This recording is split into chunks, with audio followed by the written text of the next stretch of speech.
Today's question, and one I've been asking myself for years: how do I get bigger arms? So to my 13-year-old self, I suppose, how do you get bigger arms? Well, there are several things. One, hope to God that you got amazing genetics from your mom and dad.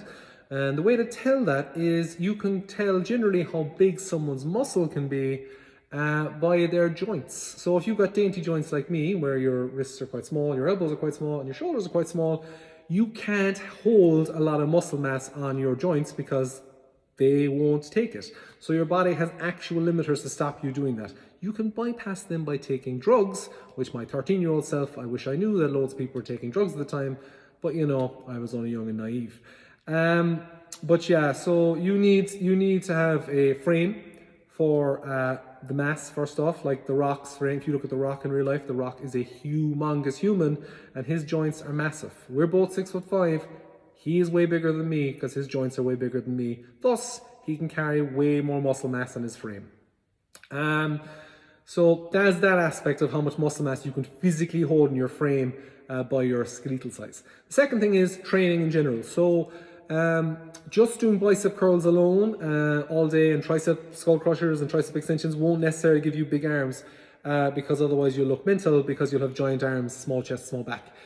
You need a solid foundation of training first. So if you're looking for big arms and you're not like banging, you're not easily able to do 10 chin-ups and you're not able to do pull-ups and you're not able to do 20, 30 push-ups and you're male, then you're probably not going to big arms just because you don't have a lot of muscle mass in your frame to begin with or strength.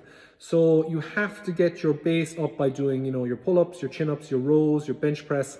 And although the bench press, let's say, works your chest and the rows work your back and the pull-ups and chin-ups work your back, your triceps, the back of your arms, work in the bench press, and your biceps work in all the pulling movements, the rows and the chin-ups and pull-ups. And because you're building that base of strength, you're working your arms so they will be stimulated to grow.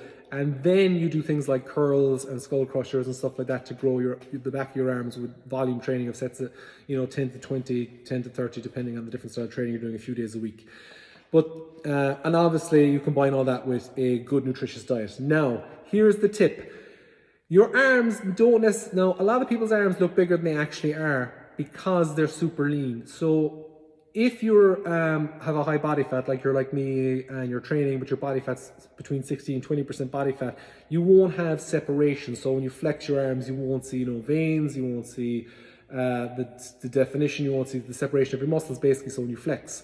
But when you get leaner, so if I drop my body fat down to 14, 13, 12, 10, all that jazz, the leaner I got, although I'm actually physically getting smaller because my body fat's going down, when I flex because there's less body fat, you'll see the separation of my muscles easier. So they will give the appearance in pictures, which is what's important, they will give the appearance in pictures that they are bigger than they are.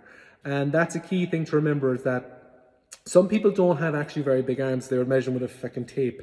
They actually are super lean, so it looks like they have big arms. And that's very important to remember as well. So that's the key really if I was telling my 13-year-old self how to get bigger arms. Do your chin-ups, do your pull-ups, do your rows, do your bench press, get those numbers up and get nice and strong to build your base. Then do your curls and your skull crushers on top of that in a sensible training program. Get your nutrition down so you're building your muscle. And then when you're in your 20s, you can, lose some body fat and you've done all the base building that you need to have the decent sized arms. And then lose some body fat, you get the separation so they look bigger when you take photos. So yeah, that's it. Just a simple, consistent training program and hoping that you have a base, frame that you can actually build a lot of muscle mass. But even if you don't, you can still have the appearance of big arms by losing body fat so you can see separation when you flex. All right, guys, I hope that helps. If you have any questions, you can ask in the comments below. If you want programs or something like that, or more pearls of wisdom, just message us in the comments. And as always, hope you have a good day, and we'll talk to you later. Cheers.